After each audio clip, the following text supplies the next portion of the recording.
आज हम लोग पढ़ेंगे ब्लड के बारे में। ब्लड, जिसके स्टडी को हम लोग हेमाटोलॉजी बोलते हैं। The branch of science that deals with the blood forming tissue and blood related disorder is called haematology. Science का ऐसा ब्रांच जिसमें हम ब्लड फॉर्म करने वाले tissue and blood related disorder के बारे में पढ़ते हैं, उसको हम लोग हेमाटोलॉजी बोलते हैं। Blood is a fluid connective tissue that transport nutrition from one part to another part of the body.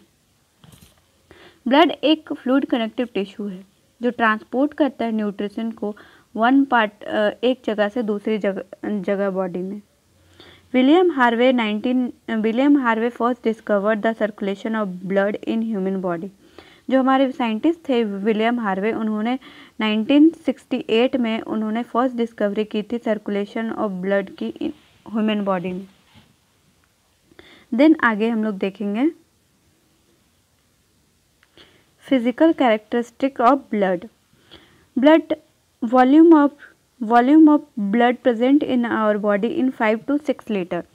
जो हमारे बॉडी में ब्लड पाया जाता है 5 से 6 लीटर पाया जाता है। मेल्स में 5.5 लीटर पाया जाता है एंड फीमेल्स में 4.5 लीटर। और जो ब्लड का विस्कोसिटी होता है 5 times more than the water. मतलब ब्लड पानी से 5 गुना मोटा होता है।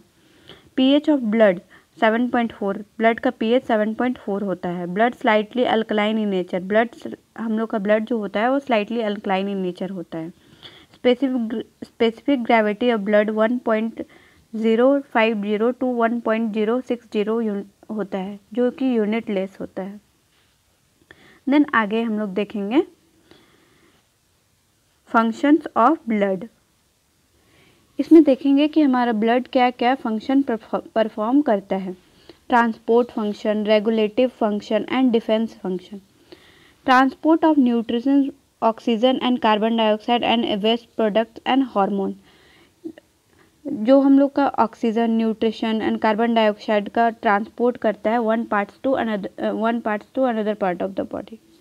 एंड डिफेंस फंक्शन में क्या होगा? फैगोसाइटोसिस में क्या होता है? निगलना। जैसे कोई भी वायरस, माइक्रो ऑर्गेनिज्म, बैक्टीरिया जो बाहर के एनवायरनमेंट से हमारे शरीर में आने चाहते हैं तो उसको निगल जाता है वो। और क्लॉटिंग एंड कोगुलेशन में भी हेल्प करता है। क्लॉटिंग मतलब ब्लड का जमना। एंड रेगुलेटिव फंक्शन में regulation of water and electrolyte balance. जो इलेक्ट्रोलाइट एंड वाटर का रेगुलेशन में हेल्प करता है। Body temperature and acid base balance में भी हेल्प करता है।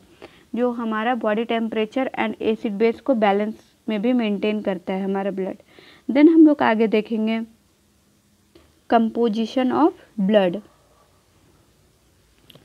ब्लड का composition, blood cells and plasma cells. जो कि ब्लड सेल्स हमारे शरीर में ब्लड सेल्स का 45% होता है एंड देन प्लाज्मा होता है 55%। ब्लड सेल में कौन कौन से आते हैं? Erythrocyte, leucocyte and thrombocytes.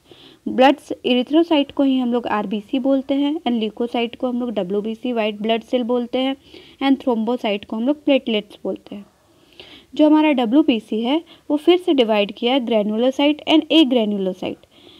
और जो ग्रैन्युलोसाइट है उसके टाइप होते हैं न्यूट्रोफिल्स, बेसोफिल्स, इसिनोफिल्स। एंड जो ए ग्रैन्युलोसाइट है उसके टाइप्स होते हैं लिम्फोसाइट एंड मोनोसाइट। देन आगे हम लोग देखेंगे प्लाज्मा सेल्स। जो हमारे इधर जो प्लाज्मा सेल्स है 55%, वो भी जाके आगे डिवाइड किया है। प्लाज्मा सेल्स हमारा डिवाइड किया है वाटर एंड सॉलिड में। और जो सॉलिड होता है वो इनऑर्गेनिक एंड ऑर्गेनिक में डिवाइड किया है। और जो इनऑर्गेनिक है वो केटायंस एंड एनायंस। मतलब जितने भी हम लोग के केटायंस है पॉजिटिव चार्ज वाले वो केटायंस में रहेंगे एंड नेगेटिव चार्ज वाले एनायंस में रहेंगे। एंड ऑर्गेनिक डिवाइड किया है plasma protein like albumin, globulin, fibrinogen, prothrombin and second amino acid, glucose, fat, lipids, vitamins, hormones, nitrogen, waste products, urea etc. इसमें डिवाइड किया है। देन आगे हम लोग देखेंगे। इसके बाद ये समझ आ गया। इसके बाद हम लोग रेड ब्लड सेल के बारे में पढ़ेंगे। देन देखेंगे रेड ब्लड सेल के बारे में, जिसको हम लोग बोलते हैं इरिथ्रोसाइट। ये बाइकनकेव शेप के होते हैं जिसमें न्यूक्लियस नहीं पाया जाता और इसका डायमीटर होता है 7 micrometre. Flexible, so they are can squeeze through narrow capillaries, no intercellular organelles, leaving more space for hemoglobin, large pigmented protein responsible for gas transport। मतलब जो कैपिलरीज होती है, जो नैरो ब्लड वेसल्स होते हैं, उसमें से आराम से निकल जाते हैं। सो ये फ्लेक्सिबल होता है। इनमें ना तो न्यूक्लियस होता है, ना ही सेल ऑर्गेनेल्स होता है। ये अंदर से इम्पिटी होते हैं। खाली होने के कारण ही इसके अंदर हीमोग्लोबिन रहता है। हीमोग्लोबिन का एक पिगमेंटेड प्रोटीन होता है जो आरबीसी को रेड कलर प्रोवाइड करता है और रिस्पॉन्सिबल फॉर गैस एक्सचेंज के लिए होता है। मतलब यह गैस एक्सचेंज में भी रिस्पॉन्सिबल होता है। Mainly transport of oxygen but also carry some CO2। ये मेनली ट्रांसपोर्ट ऑफ ऑक्सीजन में मदद करता है बट साथ साथ CO2 को भी कैरी करता है।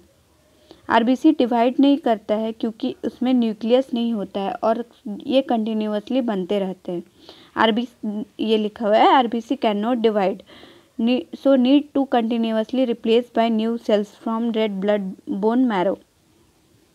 The lifespan in circulation is 120 days। जो आरबीसी का लाइफ स्पेन होता है वो 120 डेज का होता है।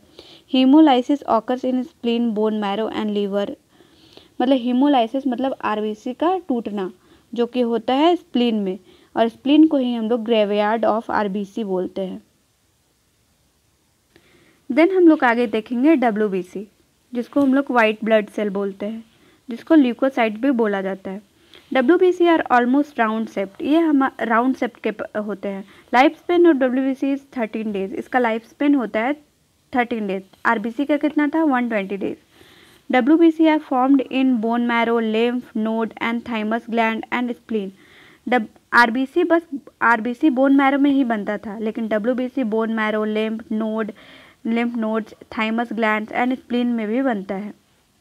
देन आगे देखेंगे हम लोग WBC जो डिवाइड किया था, हम लोग इधर देखे थे। जो WBC हमारा है वो डिवाइड किया था ग्रैन्युलोसाइट एंड ए ग्रैन्युलोसाइट में। तो हम यहाँ ग्रैन्युलोसाइट के बारे में पढ़ेंगे। ग्रैन्युलोसाइट आर टाइप ऑफ WBC। यह WBC का टाइप है that has small granules inside them, जिसके अंदर स्मॉल ग्रैन्यूल्स प्रेजेंट होते हैं। दिस ग्रैन्यूल्स कंटेन प्रोटीन, जिसके अंदर प्रोटीन होते हैं। यह 3 टाइप्स के होते हैं, न्यूट्रोफिल्स, इस्नोफिल्स एंड बेसोफिल्स। इस न्यूट्रोफिल्स का काम क्या होता है? Kills bacteria, fungi and foreign particle.